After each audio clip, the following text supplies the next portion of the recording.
لا شريك له وأشهد أن محمدا عبده ورسوله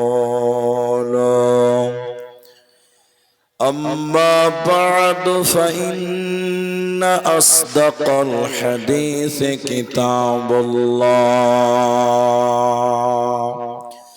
وأحسن الحدي هدي محمد مصطفى صلى الله عليه وسلم فقد قال الله تبارك وتعالى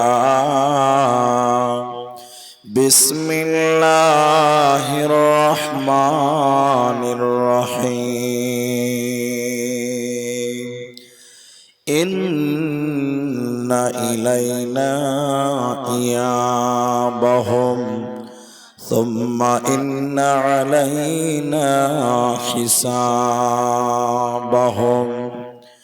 وقال الله تبارك وتعالى ويل لكل همزة لمزة الذي جمع مالا وعددا وقال النبي صلى الله عليه وسلم من اتبع الهدى بغير القرآن أضله الله أو كما قال عليه الصلاة والسلام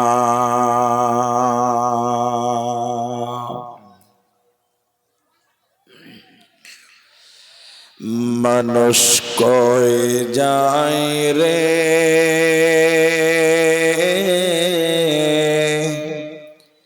দুনিয়া ছাড়িয়া মসজিদের পলকি আয়না দোলা দে সাজায়া তারে জনমের লাগিয়া মানুষ কই যায় রে দুনিয়া ছাড়িয়া মসজিদের পলকি আয়না দোলা দেয় সাজায়া তারে জনমের লাগিয়া এই বাড়ির লাগিয়া কত করলা মারামারি মামলা মোকদ্দমা কইরা খোয়াইলা রে করি এই বাড়ির লাগিয়া কত করছ মারামারি মামলা মোকদ্দমা কইরা খোয়াইলা রে করি একদিন তুমি যাবে চলে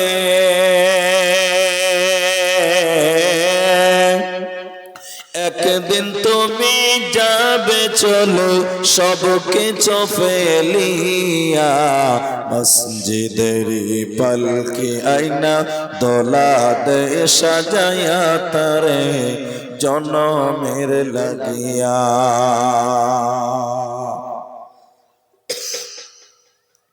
উপস্থিত চলমান সভা যোগ্যতম সভাপতি স্টেজে ওলামায়ে কেরাম অতিথিবৃন্দ আমার সামনে গুটি কয়েক দিনদার ইমানদার মুমিন ভাই সকল দুয়ার কান্টারি মুরব্বী সমাজ স্নেহের কচি কাঁচা পর্দার অন্তরালে বসে থাকা মুমিনা সলেহা মা ও বোনেরা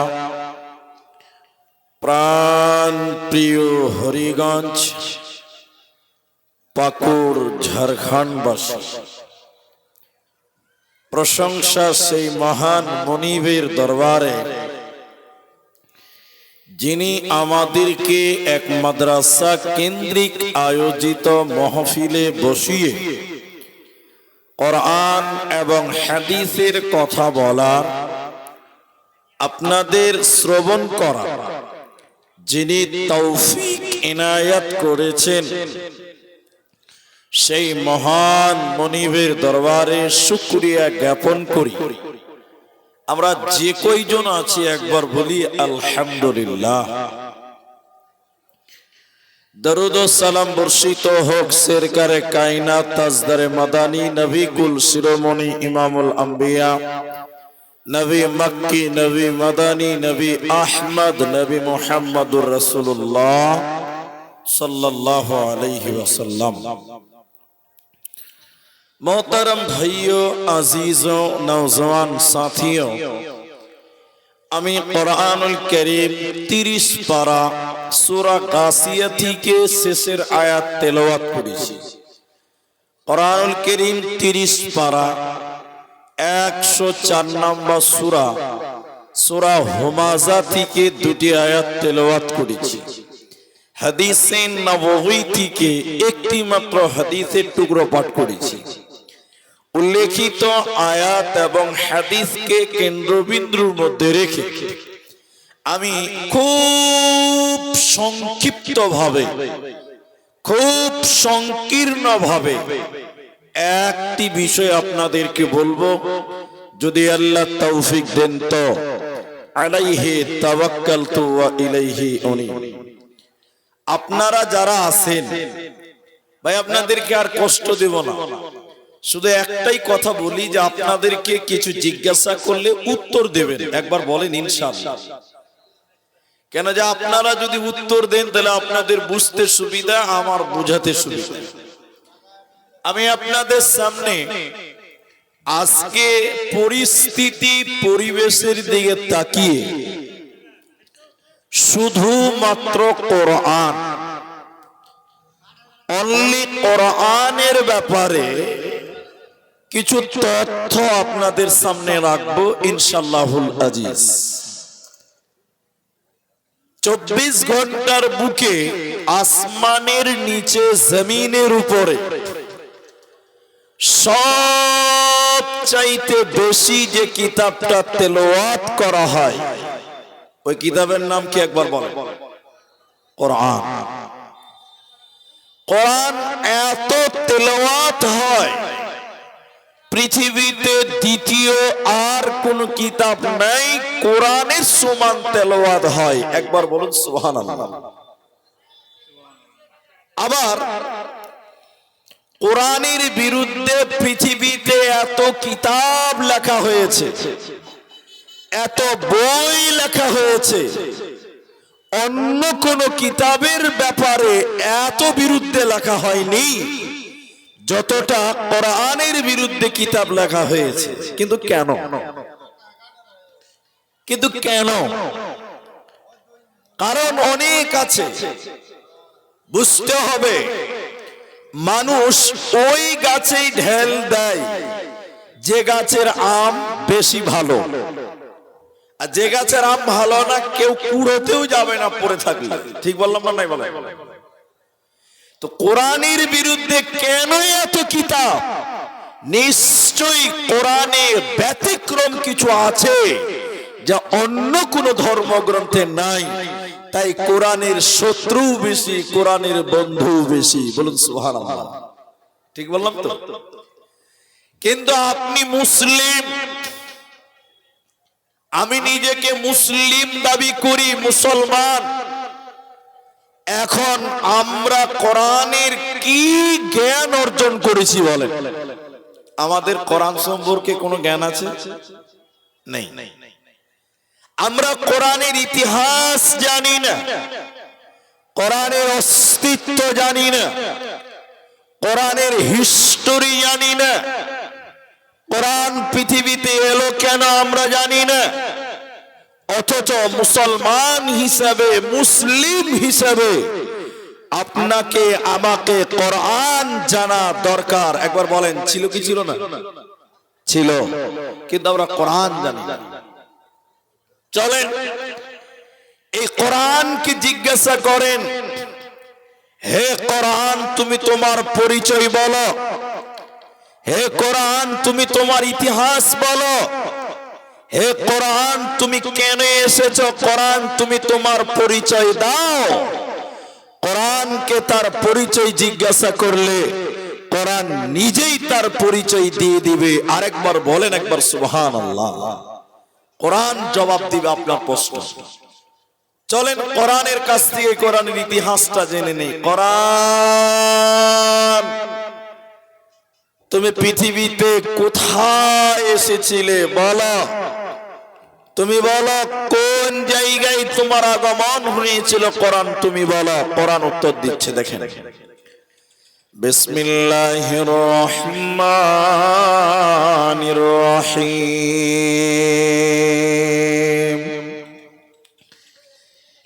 লা উকসিমু বিহাওয়াল বালাদ।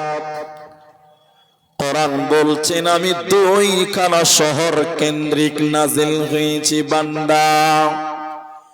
ওই দুইটি শহর পাকুর রামপুর হাট নয়, পাকুর বহরমপুর নয়। ওই দুইটি শহর কোরআনি স্থান পেয়েছে। একটা মক্কা মুকাররমা, অপরটি মদিনা মুনাওয়ারা। কোরআনে যত সূরা আছে কোনটা মক্কাতে কোনটা মদিনাতে আল্লাহ দিয়েছে। কোরআনকে দ্বিতীয় প্রশ্ন করেন, কোরআন মক্কা মদিনায় কোন জায়গা থেকে তুমি এসেছিলে তুমি বলো, তোমার আশা হয়েছিল কোন জায়গা থেকে, কোরআন তুমি বলো। কোরআন বলছে বাল হুয়া কোরআনুম মাজিদ ফি লাওহিম মাহফুজ। কোরআন বলছে বান্দা লৌহে মাহফুজ থেকে আমি পৃথিবীতে এসেছি রে বান্দা। লৌহে মাহফুজ থেকে আমার পৃথিবীতে আগমন হয়েছে বান্দা। কোরআন পৃথিবীতে লৌহে মাহফুজ থেকে এসেছে। কোরআনকে ৩ নম্বর প্রশ্ন করেন, কোরআন তুমি বলো, হে কোরআন তুমি কখন এসেছিলে বলো। লৌহে মাহফুজ থেকে মক্কা মদিনায় কখন এসেছিলে, কোন দিনে তুমি এসেছো বলো। কোরআন বলছে শুনে নাও, শাহরু রমাদান আল্লাযী উনজিলা ফীহিল কোরআন। কোরআন বলছে বান্দা আমি রমজান মাসে পৃথিবীতে এসেছি বান্দা, আমি রোজার মাসে পৃথিবীতে এসেছি রে বান্দা। কোরআনকে ৪ নাম্বার প্রশ্ন করেন, কোরআন তুমি রমজান মাসে মক্কা মদিনায় এলে, রমজান মাসে কখন এসেছিলে বলো। সকাল বেলায় না বিকেল বেলায়, দিনের বেলায় না রাত্রে বেলায় তুমি বলো। কোরআন আপনার প্রশ্নের উত্তর দিয়ে বলেন শোনো, ইন্না আনজালনাহু ফি লাইলাতিল কদর। রমজানের শেষে বেজুরের রাত্রিতে, কদরের রাত্রিতে আমার আগমন হয়েছে বান্দা। আমি শাবে কাদারের রাত্রিতে পৃথিবী নামক জায়গাতে এসেছিলাম। কোরআনকে ৫ নম্বর প্রশ্ন করেন, কোরআন তুমি কেন এসেছো পৃথিবীতে, কেন তোমার আগমন হয়েছে তুমি বলো। তোমার উদ্দেশ্য কি, তোমার টার্গেট কি তুমি বলো। তুমি কেন কেন কেন এই পৃথিবীতে কোরআন তুমি এসেছো কেন তুমি বলে দাও। কোরআন বলছে হুদাল লিন্নাস, আমি মানুষকে হেদায়াত দেওয়ার জন্য, আমি মানুষকে জান্নাত দেওয়ার জন্য, আমি মানুষকে হেদায়াতের নূর দেওয়ার জন্য, জান্নাতের নূর দেওয়ার জন্য এসেছি রে বান্দা। তাহলে কোরআন পৃথিবীতে এলো কেন? মানুষকে হেদায়াত দেওয়ার জন্য, মানুষকে জান্নাত দেওয়ার জন্য এসেছে। অতএব কোরআনকে তোমরা গ্রহণ করো। এই কোরআন তোমাদের জান্নাতি বানিয়ে দেবে, তোমাদের চিন্তা রবে না, রবে না, রবে না।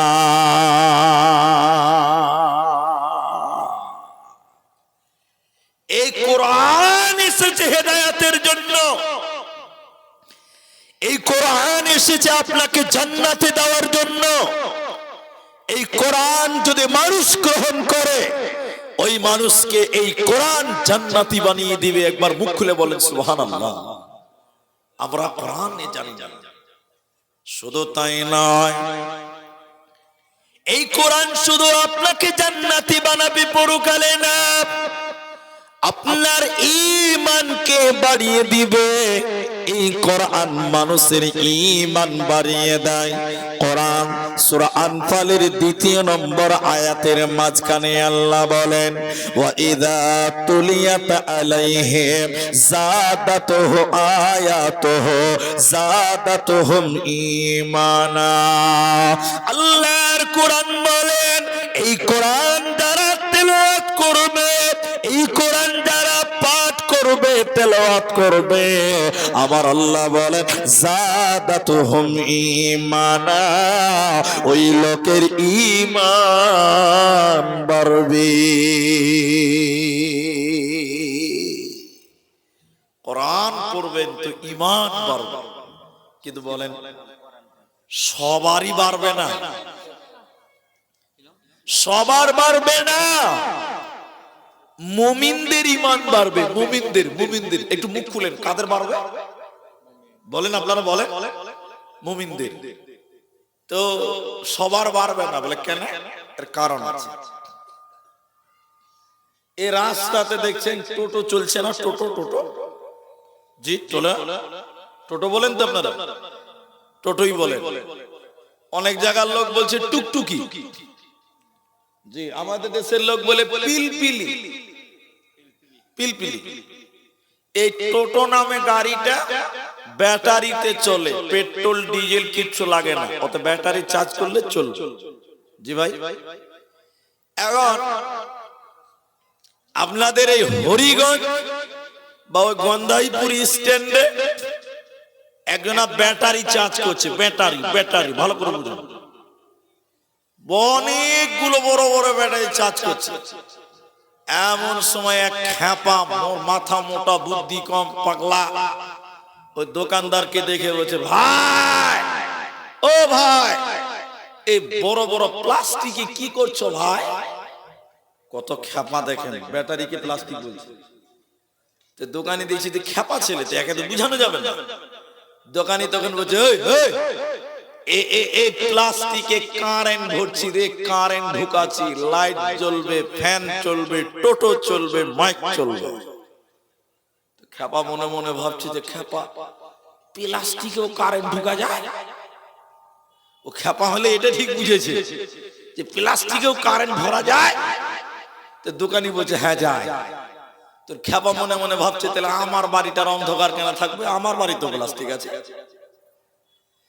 খ্যাপা বাড়িতে গিয়েছে, তো ওর বাড়িতে বারকা বারকা বড় বড় প্লাস্টিকের বালতি আছে, বড় বয়ম আছে, জার জার। 1-2 বস্তা প্লাস্টিকের জার নিয়ে দোকানদারের সামনে যেয়ে বলছে, দোকানি ভাই আমার প্লাস্টিক এখানে কারেন্ট ঢুকিয়ে দাও তো ভাই, বাড়িতে লাইট জ্বালাও। আপনারা বলেন তো, এ পাগলা খ্যাপা মাথা মোটা, এর প্লাস্টিকে কারেন্ট ঢুকবে জি ভাই? একটু হ্যাঁ না বলেন, ঢুকবে জি? ঢুকবে না। দোকানি বলছে, তোর প্লাস্টিকে কারেন্ট ঢুকবে না। তোর খ্যাপা জামা গোটাইছে, ফাইজলাম করো, তোমার প্লাস্টিকে কারেন্ট ঢুকবে, আমার বেলায় ঢুকবে না। খ্যাপা খুব রেগে গেছে। খ্যাপা বুঝতে পারে না, খ্যাপাকে বুঝাতে পারে না, পাগলা। এমন সময় বলছে একজন, আরে পাগল, ওরে বুদ্ধি কম খ্যাপা, তোর প্লাস্টিকে কারেন্ট ঢুকবে না, দোকানদারের প্লাস্টিকের ব্যাটারিতে কারেন্ট ঢুকবে কেন? এই দুটিতে বিরাট বড় তফাৎ আছে, ফারাক আছে। দোকানের ব্যাটারির ভিতরে এসিড আছে, তামা আছে, রবার আছে, অ্যালুমিনিয়াম আছে, পানি আছে, তাই তার ভিতরে কারেন্ট ঢুকবে, চার্জ হবে, লাইট জ্বলবে। এর পাগল, তোর প্লাস্টিকের বালতিতে কারেন্ট ঢুকবে না কেন? তোর প্লাস্টিকের জারের ভিতরে, প্লাস্টিকের ভিতরে কিছুই নাই, হাওয়া আছে। কিয়ামত পর্যন্ত তার লাগিয়ে দিলেও কারেন্ট ঢুকবে না। আল্লাহর কোরআন বললেন, শোনো, কেউ যদি সন্দেহ করে কোরআন তেলাওয়াত করে, সন্দেহ করে যদি কেউ কোরআন পড়ে, তার ঈমান বাড়বে না। কিন্তু কেউ যদি ঈমানের সঙ্গে কোরআন তেলাওয়াত করে, ভেতরে ঈমান নামে ইনজিলটা আছে, বিশ্বাস করে এটা আল্লাহর কালাম, নেকির কিতাব, আল্লাহর কিতাব, এই ঈমান নিয়ে যদি কেউ কোরআন তেলাওয়াত করে, আল্লাহর কোরআন বললেন যাদাতুহুম ঈমানা, তখন তার ঈমান বেড়ে যাবে। ওই লোকের ঈমান বাড়বে, ঈমান বাড়বে, জান্নাতে যাবে। ওই লোকের কোনো চিন্তা রবে না, থাকবে না, থাকবে না।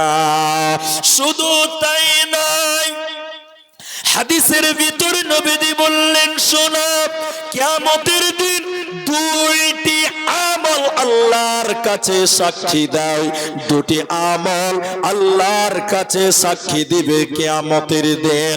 ওই দুটি আমল কোনটা? ওই দুটি আমল কি?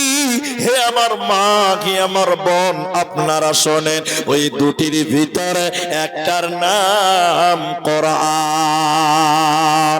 কোরআন কিয়ামতের দিন বলবে, আল্লাহ, তোমার এই বান্দা, তোমার এই বান্দি কোরআন তেলাওয়াত করেছিল, আল্লাহ আমি কোরআনের সাক্ষী তুমি গ্রহণ করো।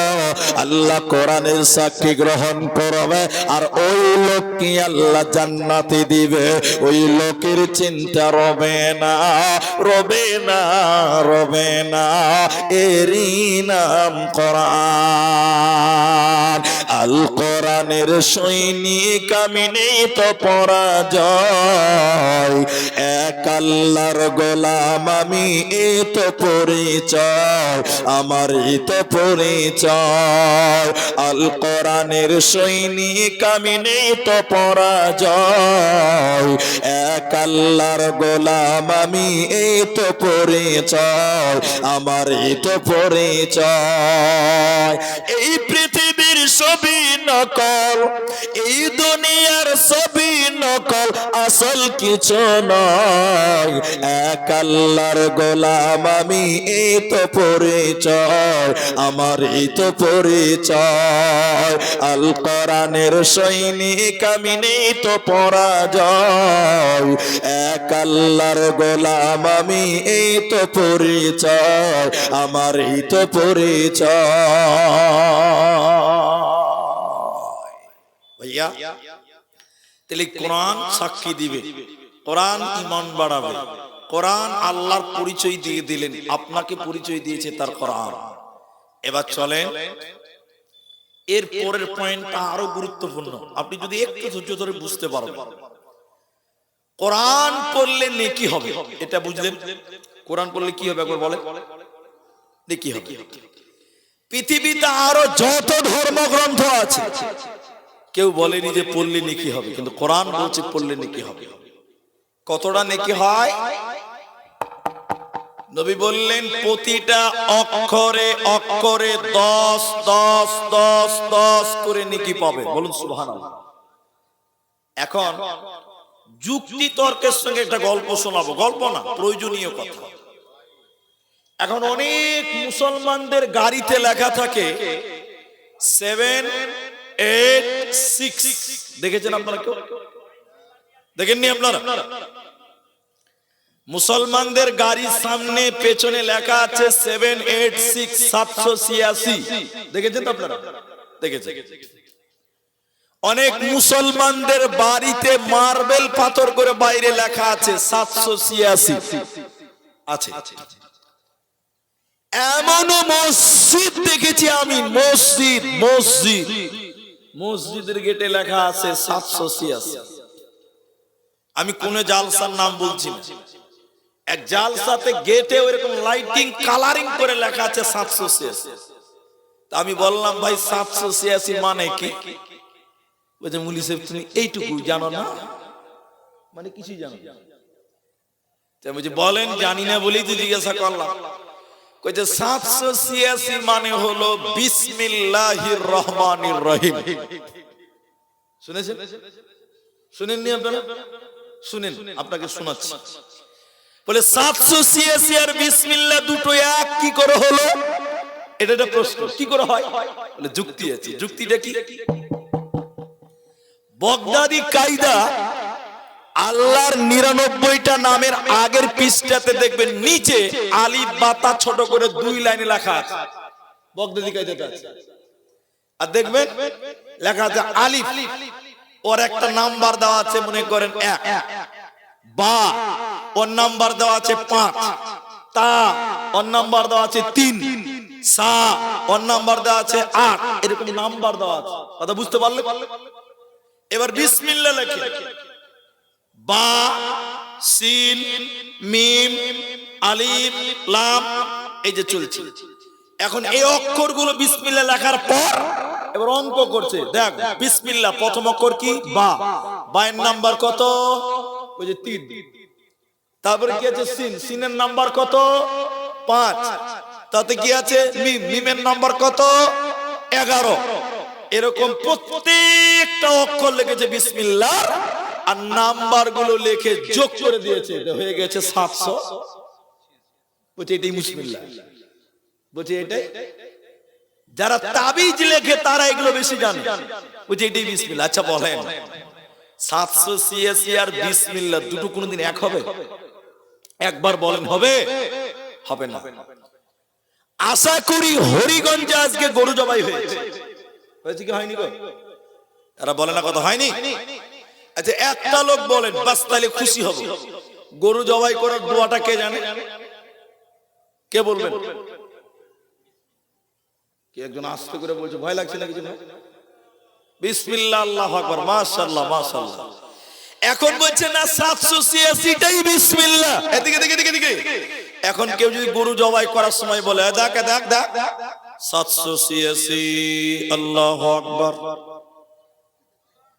বলেন হালাল না হারাম?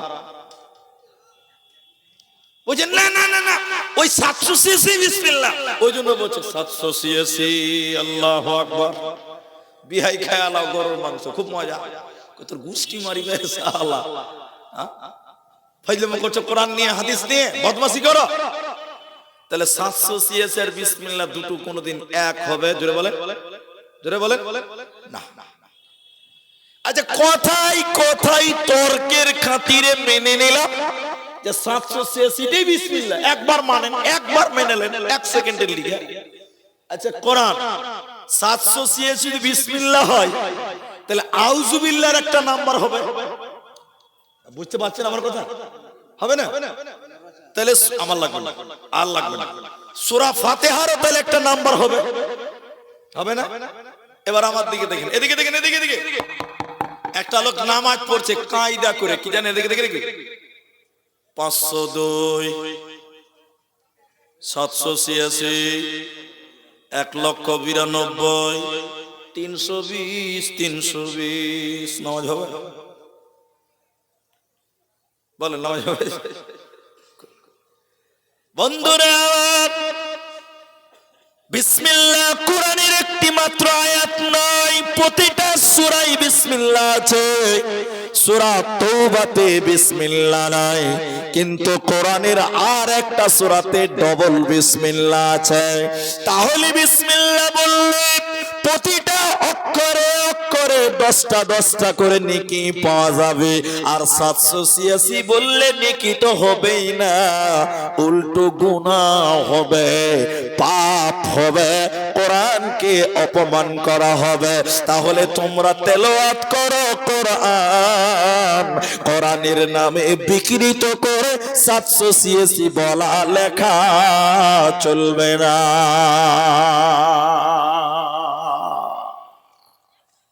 কোরআন পড়লে ঈমান বাড়ে, কোরআন বললে নেকি বাড়ে, কোরআন পড়লে জান্নাত পাওয়া যায়, কোরআন পড়লে জ্ঞানও বাড়ে।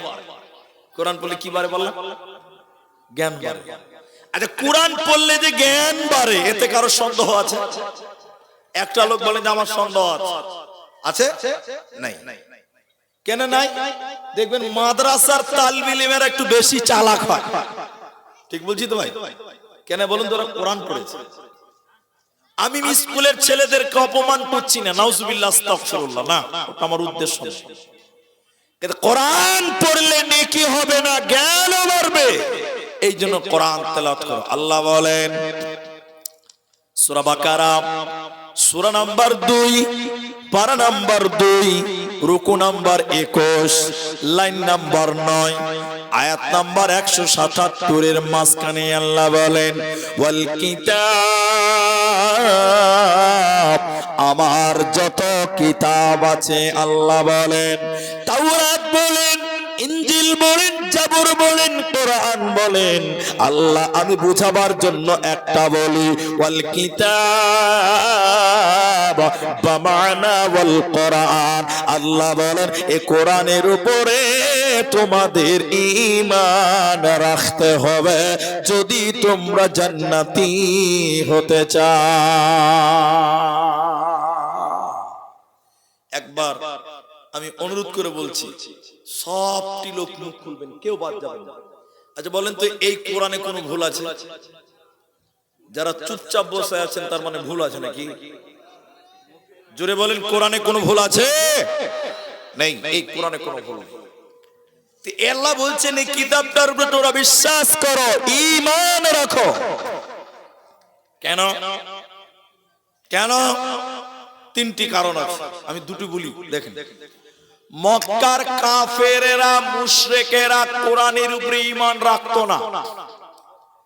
ওরা বলতো এই কিতাবটা আল্লাহর কালাম নয়, এটা নবী মুহাম্মদ বাড়িতে বসে বসে বসে বসে বানিয়েছে। বলেন নাউজুবিল্লাহ।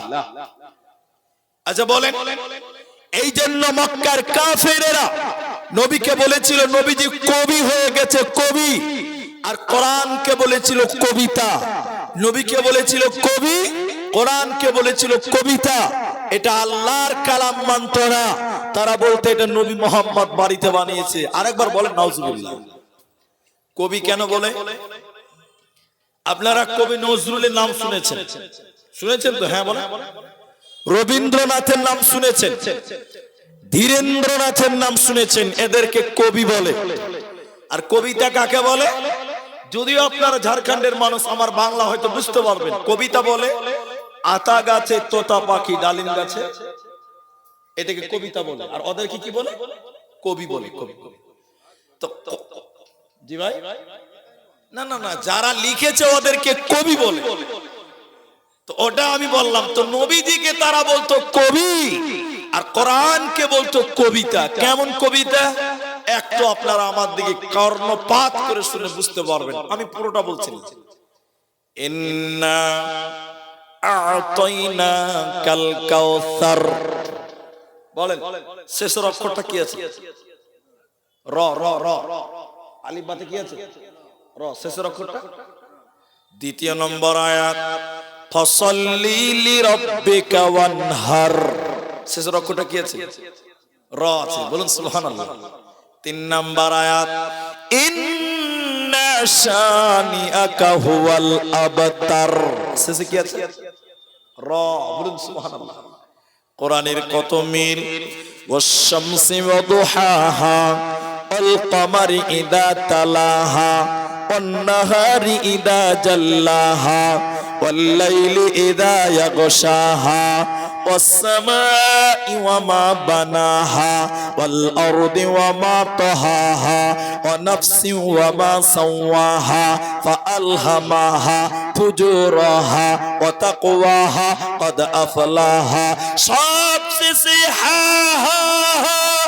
এত সুন্দর মিল মক্কার কাফেররা বলল এটা আল্লাহর কালাম নয়, এটা কবিতার বই। কবি কে লিখেছে? কে লিখেছে? নবী মুহাম্মদুর রাসূলুল্লাহ। তাই নবীকে তারা কবি বলেছিল আর কোরআনকে তারা কবিতা বলেছিল। এরা আল্লাহর কালাম বলে তারা মেনে নিত না। আল্লাহ তাদেরকে কোরআনের চ্যালেঞ্জ দিয়ে বলল, শুনে নাও রে মুশরিকের দল, মুজরিমের দল, শুনে নাও। যদি তোমরা বলো এই কোরআনটা নবী মুহাম্মদ বাড়িতে বসে বানিয়েছে, আমি আল্লাহ বলি নবী মুহাম্মদ একজন মানুষ, তোমরাও মানুষ। নবী যদি বলো কোরআন বানিয়েছে, তাহলে আমি আল্লাহ বলি তোমরা কেন কোরআন বানাতে পারো না? আল্লাহ বলেন তোমরাও তো মানুষ, তোমরা কোরআন বানিয়ে দেখাও। 114টা সূরা বানাতে হবে না, 30 পারা বানাতে হবে না, একটা সূরা একটা আয়াত তোমরা বানিয়ে দেখাও। ইন কুনতুম সাদিকিন, যদি তোমরা প্রকৃত সত্য হয়ে থাকো।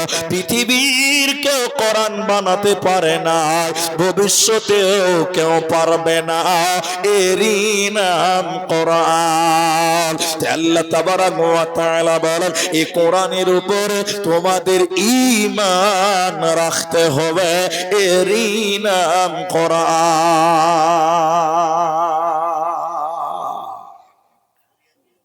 কোরআনে যা আছে সব ঠিক, কোরআনে কোনো ভুল নেই। আমি অল্প মানুষের সামনে কথা বলছি, আপনারা একটু রেসপন্স করেন, তাহলে বুঝাতে আরো সুবিধা হবে। এখন তার পরের পয়েন্টটা আরো গুরুত্ব আছে, একটু বলি।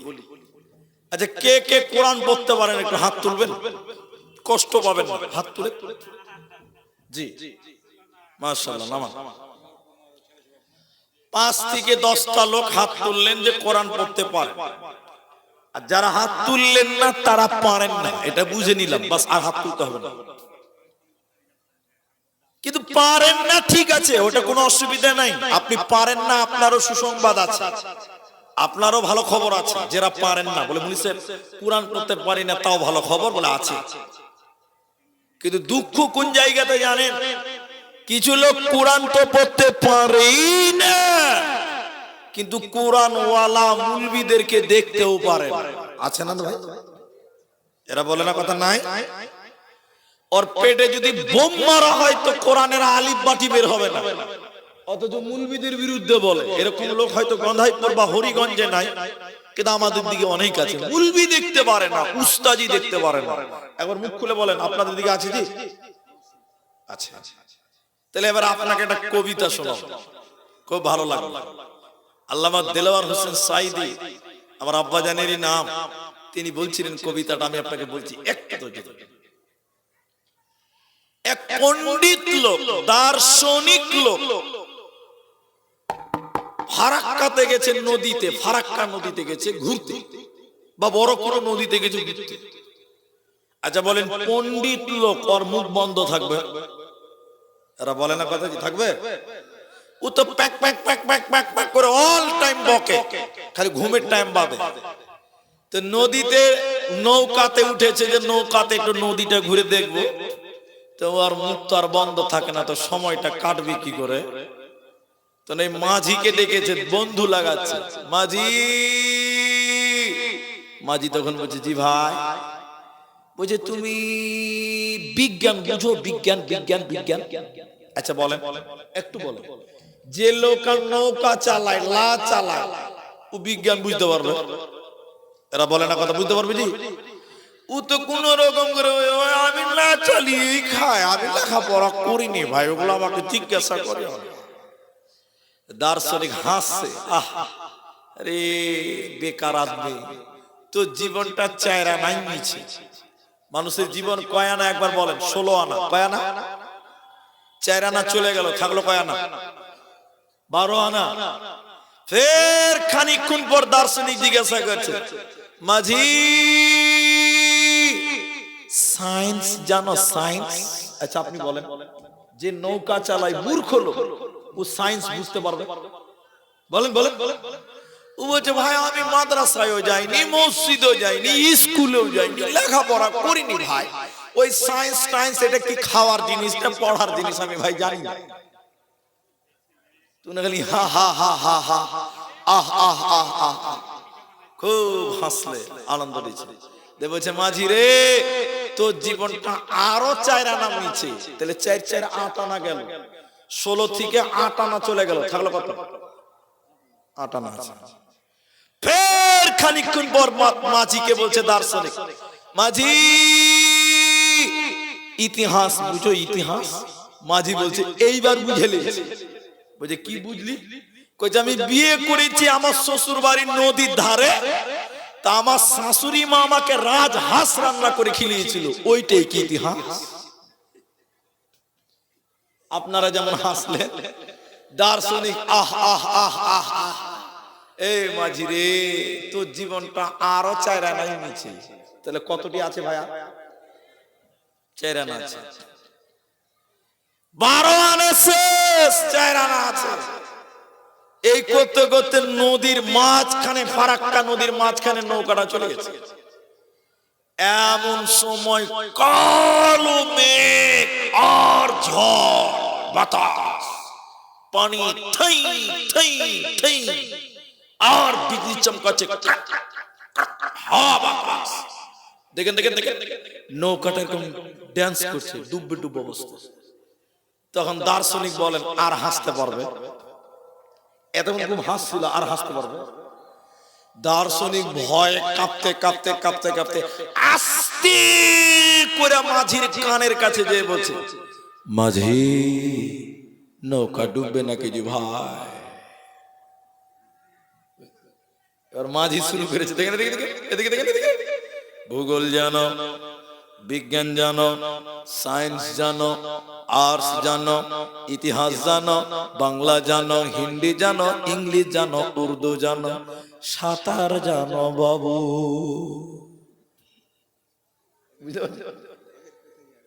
যেই বলেছে সাঁতার জানো বাবু, দার্শনিকের মুখে আর কোনো কথা নাই, কথা হিলেছে, আমি তো ভাই সাঁতার জানি না। এবার মাঝি বলছে, ভাই আমি 3 সাবজেক্টে ফেল করেছি, আমার 12 আনা গেছে, তাও 4 আনা আছে, আর তুমি তো 1 সাবজেক্টে ফেল করে তোমার 16 আনাই নিচে। টুক করে নৌকাটা ডুবে গেছে। যেই নৌকা ডুবে গেছে, মাঝি কোন রকম সাঁতার কাটতে কাটতে, তো বাপ দাদুর কাছ থেকে শিখেছো কি কম জিনিস নাকি রে বাবা? ও তো সাঁতার কাটতে কাটতে নদীর ধারে উঠে দেখছি প্যাসেঞ্জারের খবর নেই, টাকা তো দিলেই না, দেখছে বিনা ভিসা পাসপোর্টে মাল বাংলাদেশ ঢুকছে। যেটা বলতে চাইছে সেটা হলো এটা, দুনিয়াতে ইংরেজি জানো, বিজ্ঞান জানো, আর্টস জানো, কমার্স জানো, সায়েন্স জানো, হিন্দি জানো, বাংলা জানো, কিন্তু যেদিন কিয়ামতের ঝড় উঠবে, ফেরেশতা বলবে কোরআন জানো বাবু। বুঝাতে পারলাম? কোরআন জানো মুসলমান। আপনি কোরআন তো জানেনই না, যারা কোরআন জানে তাদেরকে দেখতে পারেন না, হিংসা করেন, টিটকারি করেন। আল্লাহর ফেরেশতারা সেদিন বলবে, বান্দা তুমি তো 1 সাবজেক্টে 16 আনাই তোমার মিছে, আজকে কোনো কাজে আসবে না। সাহাবীরা বলতেন, তাআল্লামনাল ঈমান সুম্মা তাআল্লামনাল কোরআন। নবী আমাদের ঈমান শিক্ষা দেওয়ার পরে পরে আমাদের কোরআন হাতে দিয়েছে, কোরআনের তালিম দিয়েছে। এজন্য মুসলমান প্রতিটা ছেলে মেয়ে নাতি পোতা তোমাদের বাড়িতে যারা আছে তাদেরকে কোরআন শিক্ষা দিতে হবে, নচেত বাঁচার উপায় রবে না, রবে না।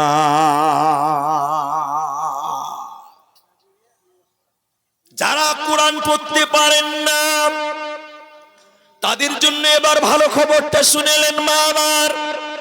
যারা পর্দায় বসে আছেন, প্রজেক্টরের মাধ্যমে আমাকে দেখছেন, শুনেন বোনেরা, বেটিরা, খালারা, কোরআন জানেন না ঠিক আছে, কিন্তু কোরআন আলাদের বিরুদ্ধে বলবেন না, যাবেন না। বলে কেন? হাদিসের ভাষায় নবী বলেছেন, কেউ যদি সূরা ইখলাস, সূরা ইখলাস মানে কুল হুয়াল্লাহু আহাদ আল্লাহুস সামাদ লাম ইয়ালিদ ওয়া লাম ইউলাদ ওয়া লাম ইয়াকুল লাহু কুফুয়ান আহাদ, কেউ যদি, নবী বলেছেন, তিনবার সূরা ইখলাস পড়ে, তিনবার আউযুবিল্লাহ বিসমিল্লাহ সহ সূরা ইখলাস পাঠ করে, পুরো কোরআন খতম করলে যে নেকি হবে, তিনবার কুল হু সূরা পড়লে একই নেকি আমলনামায় দেবে। অতএব যারা কোরআন পড়তে পারেন না, কুল হুয়াল্লাহু আহাদ সূরা ইখলাস বেশি বেশি করে পড়ে, আল্লাহ কোরআন পড়ার নেকি আমলনামায় দিবে, হাসতে হাসতে জান্নাতে যাবে, তোমাদের কোনো চিন্তা হবে না।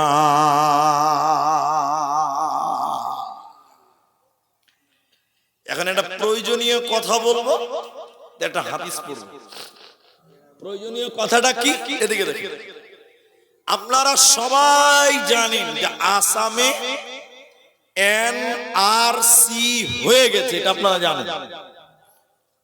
বিহারে এসআইআর হয়ে গেছে, এখন আরো 12টা রাজ্যে এসআইআর হচ্ছে। ঝাড়খণ্ডে নাই, 14 পর। তো ঝাড়খণ্ডে এখন নাই, দেখেন। তো আসামে যখন এনআরসি করে, তখন সরকার, বিজেপি সরকার বলেছিল বাংলাদেশি রোহিঙ্গাদেরকে এনআরসি করে পার করাবো। বুঝতে পারলেন? এটা হ্যাঁ বলে। পশ্চিম বাংলায় যখন এসআইআর হচ্ছে, ওই নেতারা বলছে যে এসআইআর করে বাংলাদেশিকে পার করে দিবে, এদেশে ঘুষ পিটিয়ে বাংলাদেশি থাকতে দিব না। বলছে কি বলছে না বলেন? আচ্ছা, আসামে তো এনআরসি হয়ে গেছে, 19 লাখ বাংলাদেশি বের হয়েছে। 19 লাখ, একবার মুখ খুলেন, কত লাখ? জোরে বলুন। 19 লাখের মধ্যে মুসলিম 4 লাখ, কম বেশ। কয় লাখ? 4 লাখ। 19 থেকে 4 গেলে থাকলো 15। ইহুদি, খ্রিস্টান, কাছারি, বড় যারা আছে ওরা বাদ গেল 3 লাখ। তাহলে 15 থেকে আরো 3 বাদ দিলাম, থাকলো কত ভাই? বলেন না জি? 12। তাহলে মুসলমানদেরকে বাংলাদেশে পাঠাবার জন্য এনআরসি হলো, মুসলমান বাদ গেল 4 লাখ, আর ওরা বাদ গেল 12 লাখ। বলুন নারায়ে তাকবীর। তাহলে বলেন, আমরা এদেশে ছিলাম, এদেশে আছি, এদেশে থাকবো। বলুন ইনশাআল্লাহ। আচ্ছা, এই কথাগুলো কেন বললাম? আমার বক্তব্য তো করা, এটা আপনার মনে আসতে পারে। দেখেন, এরা তো দুদিনের নেতা, যারা এখন এনআরসি এসআইআর করে। ইংরেজেরা ওরাও বলেছিল মুসলমানও কো তারো, ওলামা কো তারো। আচ্ছা বলেন, একটু মুখ খুলেন, সবাই চেষ্টা করেন। ইংরেজেরা মুসলমানদের তাড়তে পেরেছে না ওরাই দেশ থেকে পালিয়ে গেছে? ওরাই দেশ থেকে পালিয়েছে। আমাদেরকে দেশ থেকে তাড়তে পেরেছে না। অনেক চেষ্টা করেছিল ইংরেজেরা, ওদের বুজুর্গ পণ্ডিতদেরকে নিয়ে বলেছিল, দেখো তো মুসলমানদের সঙ্গে পারি না কেন? তখন তারা বলেছিল, যতদিন মুসলমানদের কাছে কোরআন থাকবে অতদিন মুসলমানদেরকে বেকানো যাবে না। তখন তারা বলেছিল, কোরআন কিনো, পুড়িয়ে দাও, জ্বালিয়ে দাও। যেদিন মুসলমানদের কাছে একটাও কোরআন থাকবে না, মুসলমান এমনিতে কাবু হয়ে যাবে। এইটুকু বুঝাবার জন্য বলছি, ইংরেজদের একটা দালাল এই হরিগঞ্জ মাদ্রাসায় এসেছে। দালাল, বড় টুপি আর দাড়ি আর জুব্বা পাঞ্জাবি পরে এই হরিগঞ্জ মাদ্রাসায় চলে এসেছে, মুলবি হয়ে গেছে, মুলবি। আচ্ছা বলুন, আসলে কি মুলবি না ডুপ্লিকেট? এই মাদ্রাসায় এসে, হরিগঞ্জে এসে হেড মাওলানাকে বলছে, মুলি সাহেব, মুলি সাহেব বলছে কি হয়েছে? বলছে তোমাদের মাদ্রাসায় কোরআন আছে জি মুলি সাহেব।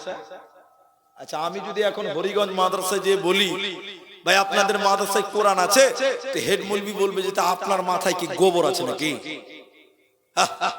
মাদ্রাসায় কোরআন থাকবে না তো কি থাকবে জি? ঠিক না জোরে বলে? ও কত মাথা মোটা, ও প্রশ্নতেই ধরা পড়ে গেছে। হেড মুলবি বলছে কোন প্রশ্ন রে বাবা? কোরআন আছে মানে আছে। তো বলছে মুলি সাহেব কতটি আছে? বলে মেলাইটি আছে। তো তুমি কতটি লিবে? কই যে যতটি আছে সবটি লিব। তখন কোরআন বিরুদ্ধে আন্দোলন চলছে। তখনই মুলি সাহেব বুঝে নিয়েছে যে ডাল মে কুচ কালা হে, ডাল মে কুচ কালা হে। তাহলে হেড মুলবি বলছে বাহ, আসলেই তো কোরআন নিতে আসেনি, তো ডুপ্লিকেট মাল, নিশ্চয়ই কোনো গড়বড়ি আছে। এবার মাদ্রাসার মুলবি সাহেব তিনটা বাচ্চাকে ডেকেছে, আয় আয় আয় আয় আয় আব্দুর রহমান করে, আব্দুর রহিম করে, সত্তার জি মুলি সাহেব। আরে বাবা তোরা তো গোটা গোটা কোরআন মুখস্থ করেছিস। জি হাফেজারা কোরআন মুখস্থ করে না? মাওলানা বলছে রে বাবা ইনি বিদেশি মেহমান, কোরআন নেওয়ার জন্যই এসেছে রে বাপ। তোরা তো একলাই কোরআন শুনিয়ে দিতে পারবি, কিন্তু ক্লান্ত হবি, হিতিয়ে যাবি, ক্লান্ত হয়ে যাবি রে বাপ। তাই একাই নাই, আব্দুর রহমান 1 থেকে 10 পারা শুনিয়ে দাও, আব্দুর রহিম 11 থেকে 20 পারা শুনিয়ে দাও, আব্দুল সাত্তার 21 থেকে 30 পারা শুনিয়ে দাও। তিনটে ছেলে যখন বিসমিল্লাহ থেকে শুরু করে মিনাল জিন্নাতি ওয়ান নাস বলেছে, ওই বেঈমান বসা ছিল, দাঁড়িয়ে কালেমা পড়ে ঈমান এনে বলতে লাগলো, আমাদের আলোচনা হয়েছিল কোরআন কেন পড়িয়ে দাও, জানিয়ে দাও। কিন্তু আমি আল্লাহর কসম করে এখন বলছি, মুসলমানদের কোরআনকে মেটানো সম্ভব হবে না। কেন কেন? মুসলমানেরা কোরআনকে তাদের আত্মাতে জায়গা দিয়েছে। আজ পৃথিবীতে কোটি কোটি বিলিয়ন মিলিয়ন কোরআনের হাফেজ আছে। এই কোরআনকে পুড়িয়ে দিলে কোনো প্রবলেম হবে না। লাখো কোটি কোরআনের হাফেজ আছে, এই কোরআনকে মেটানো যাবে না। একজন ইমানদার, একজন গবেষক এইরকম কোরআন মানুষদেরকে দেখিয়েছিলেন, এইরকম কোরআন মানুষদেরকে দেখিয়ে বলেছিলেন, দেখো তো একবার কোরআন, সবাই একবার দেখেন, সব একবার এক নজর কোরআনটা দেখে নেন। দেখা হয়ে গেলে তিনি বললেন, বলো এই কোরআনটা কেমন দেখলে, কেমনে দেখলে তুমি বলো। সবাই বলল সাদা কাগজে কালো কালিতে লেখা আছে। তিনি বললেন না না না, এই কোরআনকে এই চক্ষু দিয়ে দেখলে হবে না, এই কোরআনকে ঈমানের চক্ষু দিয়ে দেখো। এই কোরআনটা কোনো কাগজে নাই, এই কোরআনটা কোনো কালিতে নাই, বরং এই কোরআনটা শহীদের রক্তের বিনিময়ে এসেছে। এই কোরআনের জন্য কত মা বিধবা হয়েছিল, এই কোরআনের জন্য কত বাচ্চা ইতিম হয়েছিল, কত বোন তার ভাইকে হারিয়েছিল। মুসলমান, কোরআনটা শহীদের রক্তের বিনিময়ে এসেছে। এই কোরআনকে মিটানো যাবে না, পারবে না। আল্লাহ তাবারাক ওয়া তাআলা কোরআনে বলেন, ইন্না নাহনু নাযালনা যিকরা ওয়া ইন্না লাহু লাহাফিযুন। আমি আল্লাহ এই কোরআনকে নাযিল করেছি বান্দা, এই কোরআনের হেফাজতের দায়িত্ব স্বয়ং আমি আল্লাহ নিয়েছি রে। কোরআনকে মেটানো যাবে না, যাবে না, পারবি না। আল্লাহ 12টা বাজে। যেটি মানুষ আছেন, আমি একটা হাদিস শোনাবো আপনাকে। এই হাদিসটা আপনি শুনেন, যদি নিজেদের এলাকা, নিজেদের পরিবার, নিজেদের অঞ্চলকে যদি সংশোধন করা যায়। আল্লাহ, আজকে আমরা কোরআনের কি হক আদায় করলাম?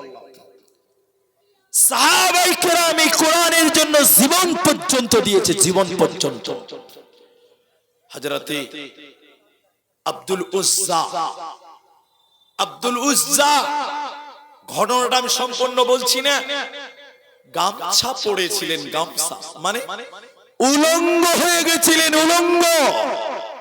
ইসলাম কবুল করার জন্য, ঈমান আনার কারণে তার চাচা সব খুলে দিয়েছিল, শরীরের প্যান্ট, জামা, পায়জামা, লুঙ্গি পর্যন্ত খুলে উলঙ্গ করে দিয়েছিলেন আব্দুল উজ্জাকে। ইতিহাস আছে।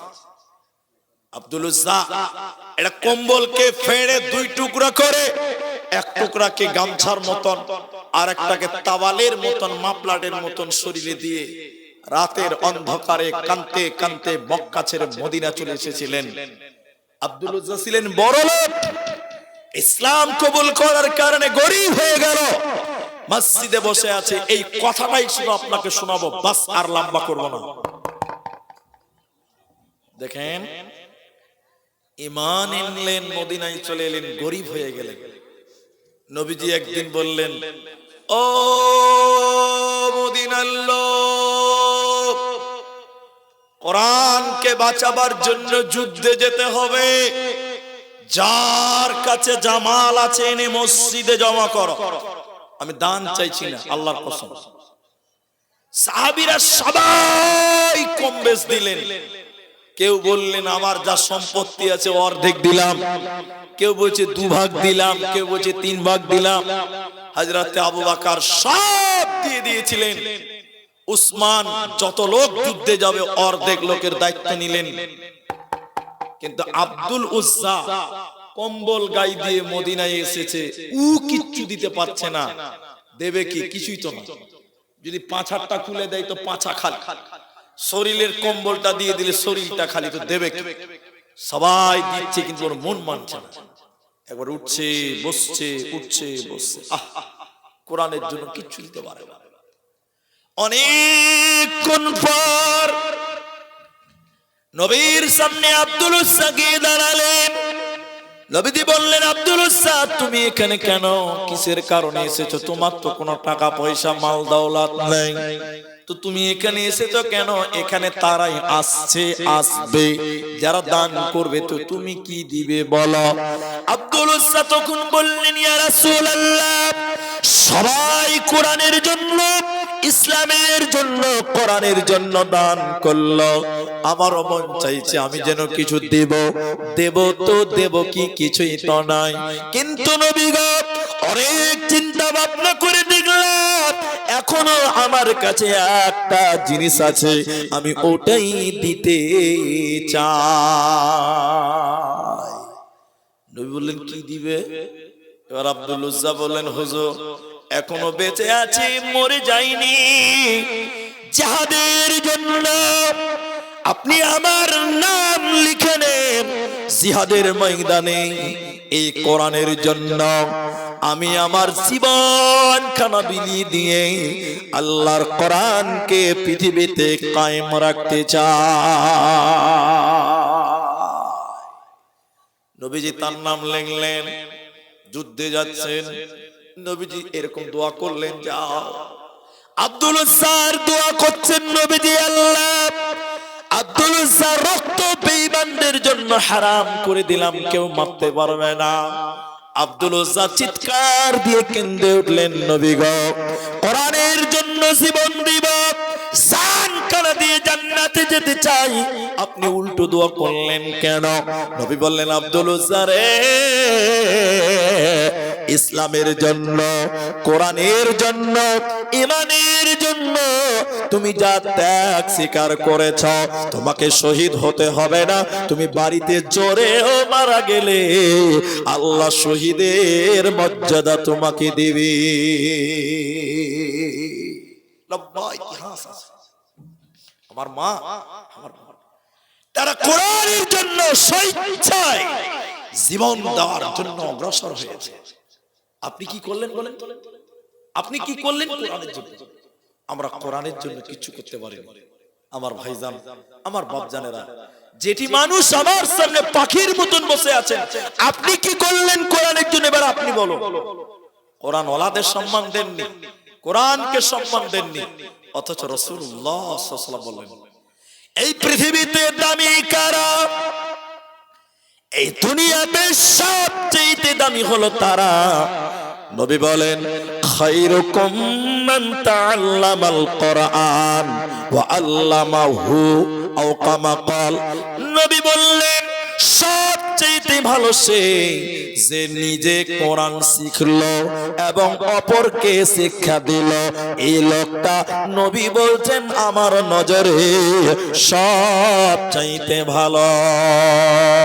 এজন্য গ্রামবাসী নিজে কোরআন শিখেছেন, নিজের ছেলে মেয়েকে শিক্ষা দেন। আর গ্রামে ছোট্ট ছোট্ট মাদ্রাসার বড় দরকার, কারণ ওই মাদ্রাসা সকাল সন্ধ্যা সূরা ইয়াসিনের তেলাওয়াত, সূরা রহমানের তেলাওয়াত হয়।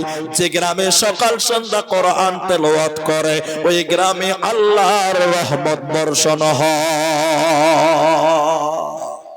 আপনার ছেলেটা স্কুলে পড়ে তো মাধ্যমিক পরীক্ষা দিবে, 8টার সময় উঠে যাবে, মাগে ভাত দে, গরুর মতন চিল্লাইছে।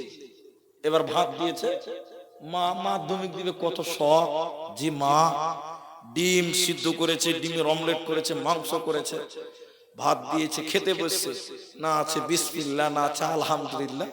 অর্ধেক খেলো, অর্ধেক ফেললো, খাওয়ার পরে দোয়া পড়ছে। ও এটা হলো দোয়া। জি, এই ছেলেটার পেছনে আপনি আমি টাকা দিছি, লাও বাবা 500 কেনা 1000 টাকা লাও, কোনো কষ্ট নেই। কিন্তু শুনেন, আপনার 7-10 বছরের বাচ্চা সকাল 8টা মানে অনেক বেলা, ফজরের আগে হেড মাওলানা দিয়েছে, এই উঠরে, এই উঠরে, উঠরে বাবা উঠরে। ছেলেগুলো 10 বছরের, ঠান্ডা, পৌষ মাসের ঠান্ডা। হেড মাওলানা বলছে বাবা একটু আজান দিয়ে দে, আমি একটু বাথরুম করে আসি। এই ছোট্ট ছেলেটা গামছা গায়ে দিয়ে মসজিদের দরজায় রাত 4:30টার সময় বলছে আসসালাতু খায়রুম মিনান নার। বলেন আল্লাহ খুশি হবে কেউ? কলেজ ওয়ালারা ঘুমাচ্ছে, স্কুল ওয়ালারা ঘুমাচ্ছে, ইউনিভার্সিটি ওয়ালারা ঘুমাচ্ছে, আর মাসুম বাচ্চা মসজিদের দরজায় বলছে আসসালাতু খায়রুম মিনান নার। ছেলেপেলে নামাজ পড়ে নিল। এরপরে হেড মাওলানা বলছে করে বাবা চল রে ঘরে বস রে। ছেলেগুলো এবার কোরআন নিয়ে বসেছে।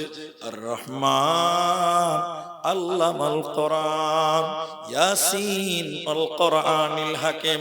গোটা গ্রাম ঘুমিয়ে আছে, আরে বাচ্চাটা মাসুম ছেলে সূরা রহমান তেলাওয়াত করছে। এবার বলেন এই গ্রামে আল্লাহর রহমত বর্ষণ হবে কি হবে না? জোরে বলেন।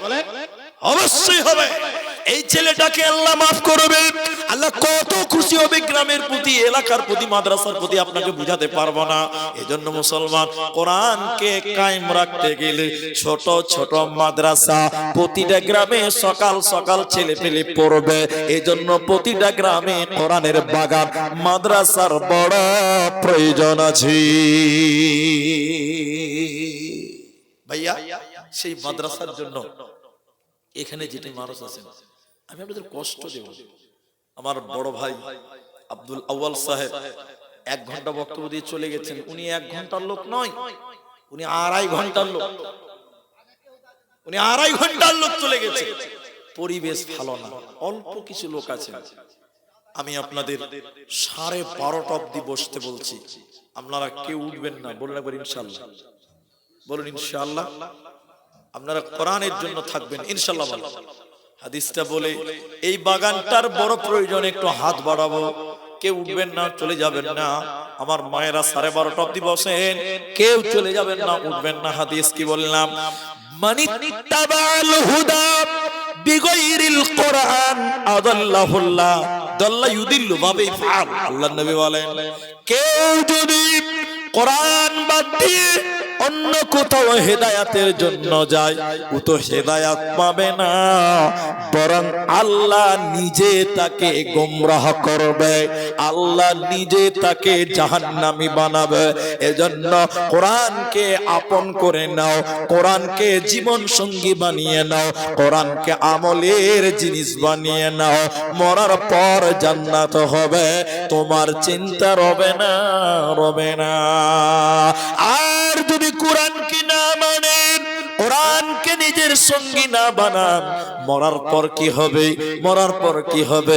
যদি কোরআন হাদিস না মানি জীবনে, কি হবে গো মৃত্যুর পরে? কি হবে গো মতের পরে? কি হবে গো মরণের পরে? তাই এখানে যেটি মানুষ আছেন কোরআনের জন্য, কোরআনের বাগানের জন্য, কোরআনের মাদ্রাসার জন্য, এখানে যেটি মানুষ আছেন, আমি বলেছি উঠবেন না, একটা লোক বলতে পারবেন যে মাওলানা এই কোরআনের জন্য আমি ৩,০০০টা টাকা দিব, ৩,০০০টা টাকা দিবেন এই কোরআনের জন্য। একটা লোক হাত দেখান, একটা লোক যে আমি তার জন্য ওয়াদা দিচ্ছি, আমি তার জন্য দোয়া করব, এই কোরআন যেন কাল কিয়ামতের দিন আপনার সাক্ষী দেয়। আমি অনেক কথা ছেড়ে এসেছি, আল্লাহ বলছেন যারা ৫ ওয়াক্তের নামাজ পড়ে, সকাল সন্ধ্যা কোরআন তেলাওয়াত করে, কানাত মাশহুদা, এই কোরআন তার জন্য কিয়ামতের দিন দাঁড়াবে, সাক্ষী দিবে। বলুন সুবহানাল্লাহ। একটা লোক বলবেন যে মাওলানা ৩,০০০টা টাকা আমি কোরআনের জন্য দিব, কোরআনের মাদ্রাসার জন্য দিব, কোরআনের বাগানের জন্য দিব। আল্লাহ আপনার মান, শান, মর্যাদা এই দুনিয়াতে বাড়াবে, আল্লাহ আপনার কামাইও বাড়াবে। একটা লোক যদি বলেন ৩,০০০ টাকা এখন না পারলে পরে দিলাম, আপনি ৫,০০০ দিন, এটি আছে নাকি? আছে ভাই? কি নাম হবে? কি নাম? মুজাফফর হোসেন, মাদ্রাসা সেক্রেটারি মুজাফফর। আমি চেয়েছি ৩,০০০, উনি দিয়েছেন ৫,০০০। উনি ভাবছেন আমি বেশি দিয়ে দিলাম। তো গত বছর জালসা হয়েছিল, গত বছর জালসা হয়েছে, কত দিয়েছিলেন গত বছর সেক্রেটারি ভাই? আচ্ছা, যাই হোক, মানুষ আল্লাহ যতটুকু দিয়েছিল ততটুকুই দেবেন। গতবার যা দিয়েছেন তা এখন বলা যাচ্ছে না। এবছর তিনি, আমি ৩ চেয়েছি, উনি ৫,০০০ টাকা দিচ্ছেন। আল্লাহ তুমি তার খেদমতকে কবুল করো, রুজি রুজিতে বরকত দান করো। বলুন একবার আমিন, একটু আমিন বলেন। আল্লাহ আত্মীয় স্বজন যারা মারা গেছে, এই দানের বদলে, কোরআনের বদলে আল্লাহ তুমি তাদের কবরটাকে জান্নাত বানিয়ে দাও। বলুন আরেকবার আল্লাহুম্মা আমিন। আল্লাহুম্মা মাগফির লাহু ওয়ারহামহু, আল্লাহুম্মা সাল্লি আলাইহি, আল্লাহুম্মা বারিক আলাইহি। কিন্তু সামনের দিক থেকে একটা ৩,০০০ টাকা কেউ পারবেন না ভাই? একটা ৩,০০০ টাকা আপনি দিবেন? এটা আসেন, দিকে আসেন, মুসাফা করেন। এবার তাকবীর দেন তো ভাই, লিল্লাহি তাকবীর। বল নাই আল্লাহ। কি নাম ভাই? আলফাজউদ্দিন। বাড়ি কোথায়? আপনি ছিলেন না? ঠিক আছে। মাদ্রাসার সদস্য, হিতাকাঙ্ক্ষী মা বাবা আছে আপনার? দুজনেই মারা গেছে। আল্লাহ, ৩,০০০ টাকা কিছুদিন পরে দিয়ে দিবেন। আয় রব্বে কারীম, মা বাপ যারা কবরে শুয়ে গেছে, তোমার কাছে চলে গেছে রব্বুল আলামিন, এই দানের বদলে তুমি তাদের কবরটাকে জান্নাত বানাও। বলুন একবার আল্লাহুম্মা আমিন। আল্লাহ আলফাজউদ্দিন, আল্লাহ মাদ্রাসার প্রতি কত ভালোবাসা, আন্তরিকতা। ৩,০০০ টাকা রব্বে কারীম এই ভাইয়ের কামায়ে রুজিতে তুমি বরকত দাও। বলুন আল্লাহুম্মা আমিন। আল্লাহ তাআলা ভাইয়ের পরিবারে সুখ শান্তি দান করো। আরেকবার বলুন আল্লাহুম্মা আমিন। আল্লাহুম্মা সাল্লি আলাইহি, আল্লাহুম্মা বারিক আলাইহি। একটু আমিন বলেন। বলুন আল্লাহুম্মা আমিন। আচ্ছা, মেয়ে ছেলে কেউ আছে? ওদিকটা নাকি? মেয়ে ছেলে ওদিকে আছে। তো মা বোন, আপনাদের মতন মেয়েরা ইসলামের জন্য, কোরআনের জন্য জীবন দিয়েছে। হযরতে সুমাইয়া ইসলামের জন্য, ইমানের জন্য জীবন দিয়ে দিয়েছেন সুমাইয়া রাদিয়াল্লাহু তাআলা আনহা। মা আমার, কোরআনের জন্য এমন কোন মা নেই যা আপনাদের ভিতরে কেউ বলবেন তাহলে একজন 3000, একজন 5000 আর 1500 পরে 2500 টাকা আপনার দিয়ে দিবেন। আচ্ছা, আনিকুল 1500 টাকা নগদে আর 2500 টাকা বাকি, তাহলে কত হলো? 4000 হলো। তো 5000 কই হলো? কোনটা আনিকুল? কোনটা দিকে একটু হাত তুলেন। আমি অপমান করব না, কাউকে অপমান করি না। আচ্ছা, আপনি 5 করতে পারবেন? ওটা হয়ে যাবে আলহামদুলিল্লাহ। 1500 নগদে, 3500 বাকি দিলে আনিকুল ভাই। আমি একটু দোয়া করি, আল্লাহ তুমি আনিকুল ভাইয়ের কামায়ে রুজিতে বরকত দাও। আরেকবার বলুন আল্লাহুম্মা আমিন। আল্লাহ তাআলা ভাইয়ের পরিবারের সুখ শান্তি দান করো, বলুন আমিন। বাবা মা, দাদু দাদি, নানা নানি, আত্মীয় স্বজন আল্লাহ যারা কবরে গেছে, এই 5000-এর বিনিময় কবরটাকে তুমি নূরে মানওয়ার করো, বলুন আল্লাহুম্মা আমিন। আল্লাহুম্মা সাল্লি আলাইহি, আল্লাহুম্মা বারিক আলাইহি। তাহলে দুজন 5, একজন 3, তাহলে আরেকটা 3000 টাকা দেন না জি, ওটাও জোড়া হবে। আর একটা লোক 3000 টাকা বলেন, আমি কাউকে কষ্ট দিচ্ছি না, মহব্বতে বলেছি। কে দিয়েছে? নারিকুল কি নাম আপনার? নঈমুদ্দিন। আলহামদুলিল্লাহ, পরে দিবেন 3000। লেখেন তো নঈমুদ্দিন ভাই। আপনার মা বাবা আছে? মারা গেছে?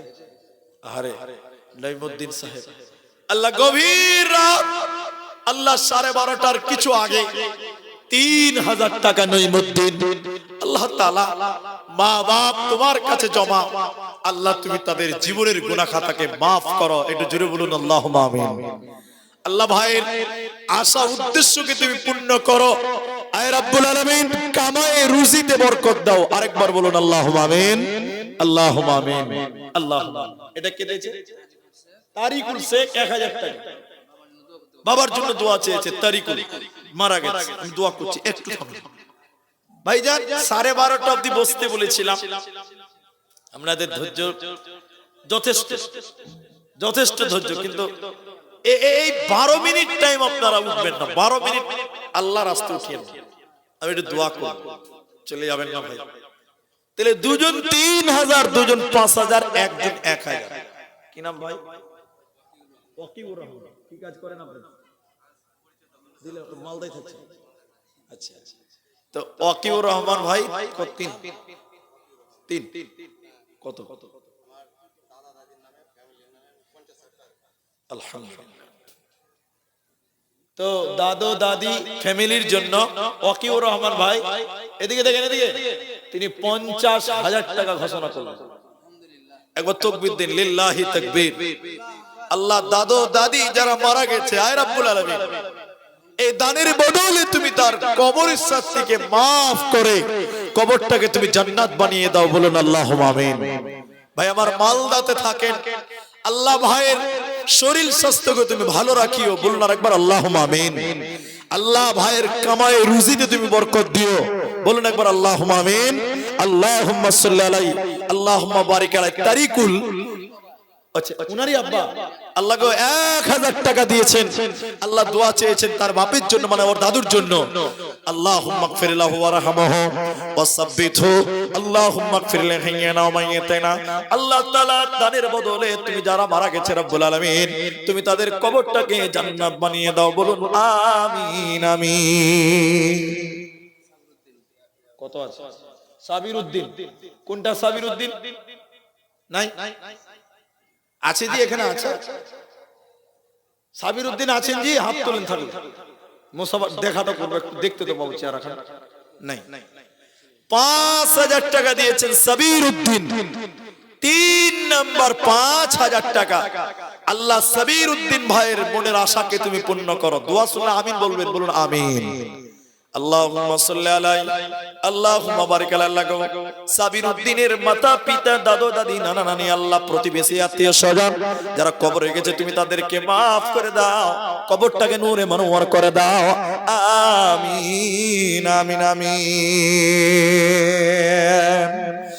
সোনালি যুগের সেই ওমর খালিদ, আজ তোমাদের বড় প্রয়োজন।